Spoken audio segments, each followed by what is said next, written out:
Hello, Dr. Brad Holsovus here, and welcome to another edition of Ask the Chiropractor. Ask the Chiropractor is my little podcast that I do. When someone has a question about chiropractic or chiropractic care, I try to answer. I'm a chiropractor here in Rockford, Illinois. I'm a proud graduate of Palmer College of Chiropractic, and I'm happy to be the team chiropractor of the Rockford Ice Hogs. Let's dive into it.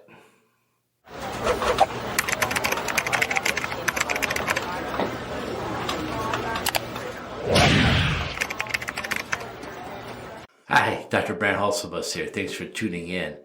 So today I was asked a question about chiropractic for hearing loss. Someone said they have hearing loss. Has there ever been a case where chiropractics help somebody with hearing loss?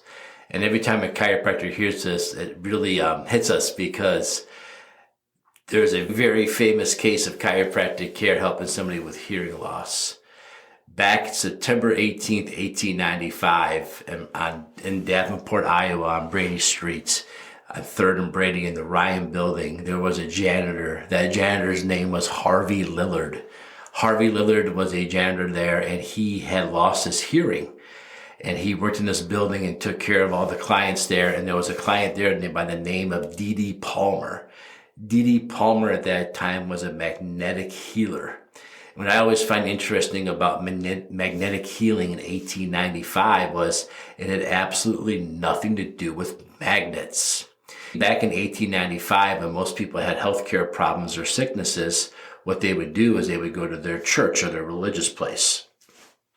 Once you arrive there, your pastor, your religious leader, whatever the title is, would grab a hold of you and they would pray with you to pull all the evil sin out of you, which was making you sick. Some people thought this was not quite very scientific. So they would go to a magnetic healer. And what the magnetic healer would do that was different is they would grab a hold of you and they would pull all the negative energy out of you in order to help you get better. So Dr. Palmer, this time, he was a magnetic healer and he was trying to help people get well. And he had studied a lot of different things with wellness and getting well. At one time, he had owned 2 giant aquariums or fish tanks, and he was selling fish to people, the goldfish. And he noticed that when one of the tanks was having problems like with the filter or trying to keep the water clean in there, all the fish in that fish tank would have problems, but the other fish tank would be fine. And when he would move the fish from the problem environment to the healthy environments, the other fish would get well. And so he had this notion back then that germs sought people out or people were prone to disease or illnesses. He started questioning, is it really the people that were prone to disease or illnesses, or was it maybe the environment they were in? So by changing the environment, how they adapted to their environments, the fish got well. So he started calculating all these different ideas in healthcare wellness. He even was known to grow his own raspberry bushes, which is hybrid raspberries, and how he would put them together. So he's just studying all these different things, random things about wellness and healthcare, how things work. So he's a magnetic healer in this Ryan building in downtown Davenport, Iowa.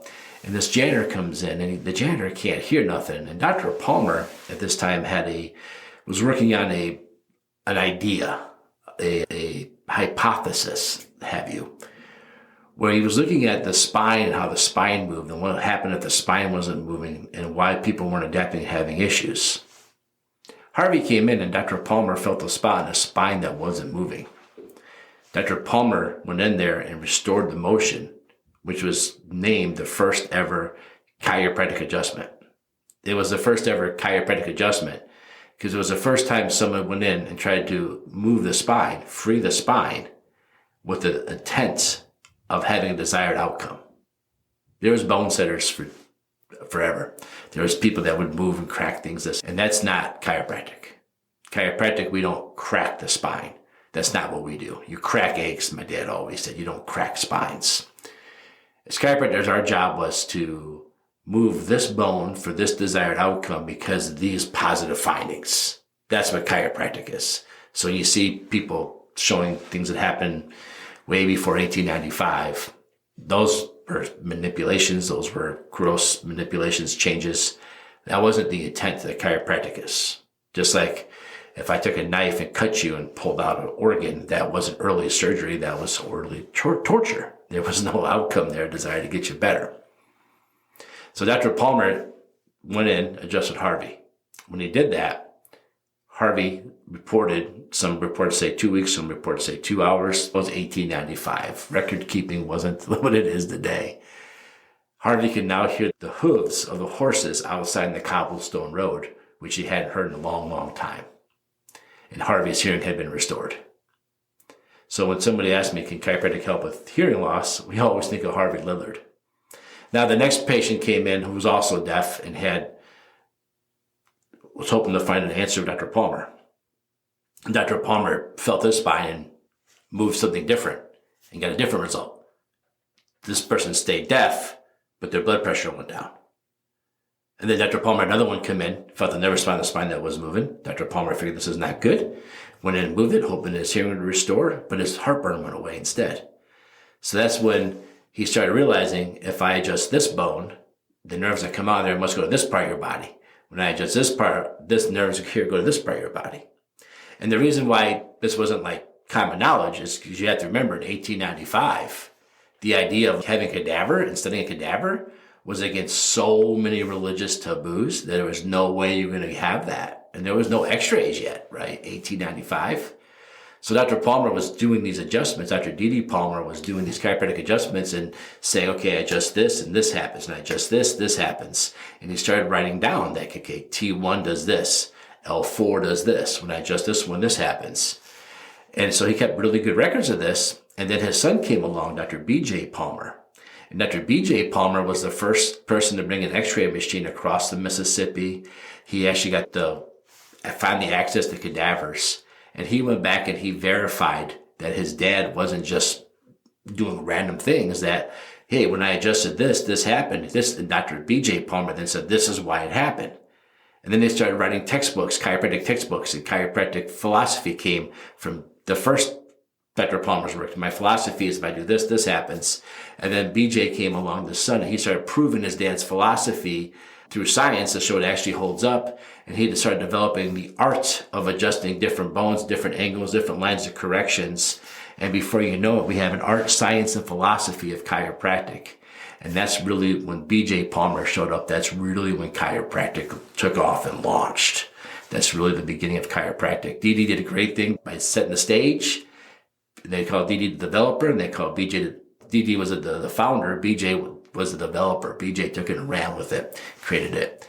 And it's a well-known fact in chiropractic families, the son's usually a little smarter, since I'm a third-generation son. Wink, wink. But no, Dr. B.J. Palmer was the one that really took it. There with the chiropractic textbook in 1910. And what I love about this textbook is I love reading it still today, because when you read it, everything still holds up, right? The things they were talking about back then, the adjustments they were doing back then, the results they were getting back then. It's 2024. It's still the same. We're adjusting. Now, we know so much more about it than they knew. I have a friend in Florida with a motion MRI machine. We're actually watching the adjustments happen inside the body now. I can only imagine that Dr. Palmer had access to stuff like that. But we know so much more about it. But all we're doing in chiropractic research and chiropractic works today with all the new imaging, the new equipment, is all we're doing is we just continue to prove that 1910 textbook correct. We're not finding errors or flaws. We're not saying, oh, look at this whole chapter is crazy. We can't do this. We're finding out that everything they wrote back then, the laws and philosophies that Dr. D.D. Palmer started, that Dr. B.J. Palmer recorded and started to prove and verify, they're all true today. So chiropractic hasn't changed very much since 1910. But the way we detect things, the way we can document things, the way we can measure things, the way we can see the outcome, the predictability of it has grown tremendously. But the meat and potatoes of it's the same. And for fun, I always tease my friends that are, let's say, a family physician. I said, hey, you have a medical book from 1910? I wonder how much of that still holds up. I wonder how much of drilling holes in the head, using leeches and giving little kids cocaine and prescribing cigarettes. I wonder how much of that still holds up today compared to chiropractic. I had to tease them about that, how our stuff is time tested and true. It's always fun when somebody asks me about hearing loss. Now, can chiropractic help people that are deaf get their hearing back? I think really what happened with Dr. Palmer back in 1895 is I believe Harvey Lillard probably had so backed up congestion-wise with the sinuses and everything. When he got that adjustment, the congestion went away. It opened up and he drained. and probably the eustachian tubes got all the pressure off of him, and his hearing was restored. Now, we don't know. It's 1895. We don't have videos or anything to record it, but we do know Harvey couldn't hear. We do know Harvey got his hearing back. Was Harvey completely deaf? Nobody knows, right? Have we been able to get multiple people come in that are deaf, get adjusted, get their hearing back? Not really. But we've been able to get a lot of people come in that are really congested and have their eustachian tubes blocked up, get adjusted and drain and get their hearing better. Matter of fact, in my office, when the tables come up, the Kleenex box is right there because so many people, after their adjustment, their nose starts to run. We want it to be the moment you come up, you're like, oh, my nose is running. The Kleenexes are right there to grab. You don't have to ask. They're right there, perfectly positioned. So there you have it. Can chiropractic help people with hearing loss? That's a long answer, but it's a great, great question. Any chiropractor loves to be asked about that because we get to talk about all those papers we wrote when we were starting chiropractic school and philosophy and history classes about Harvey Lillard and the first chiropractic adjustment. So there you have it. A lot of chiropractic history, a little chiropractic background. And as a fun side note, Dr. B.J. Palmer, the guy that wrote the textbooks, the guy that got chiropractic up and launching, he was Ruth Holzebus's chiropractor, my grandmother. He's the first one that introduced the Holzebus family to chiropractic. So I was super excited to know that my grandmother got adjusted by the guy that really took his dad's ideas and created this whole profession. I'm blessed to say that he adjusted her. The first time I went to adjust my grandmother, my father's like, you better get our listings right because you're going to go by what B.J. Palmer said if you go against them. So I didn't dare argue because the best chiropractor ever took care of my grandmother. So there you have it, everybody. Thanks for tuning in. Come back next week. We'll have some more fun stuff to talk about. Remember, if you have a question about chiropractic or chiropractic care, there's only one person qualified to answer, and that's a chiropractor. So always ask a chiropractor. Medical training does not talk about chiropractic at all. So asking them questions about whether they should go to a chiropractor or not, it's the same thing as asking a shoe salesman. They have just as much knowledge. All right, everyone. Go to my website, rockforddc.com. That's ROCKFORDDC.com. Leave me a message there if you have a question, or wherever you're watching or listening to this, leave a comment there. I'll get an alert and we'll get you on the question next week. Last week, I promised we're talking about concussions. We'll do that next week. This question was too exciting. I couldn't pass it up. Thanks, everybody.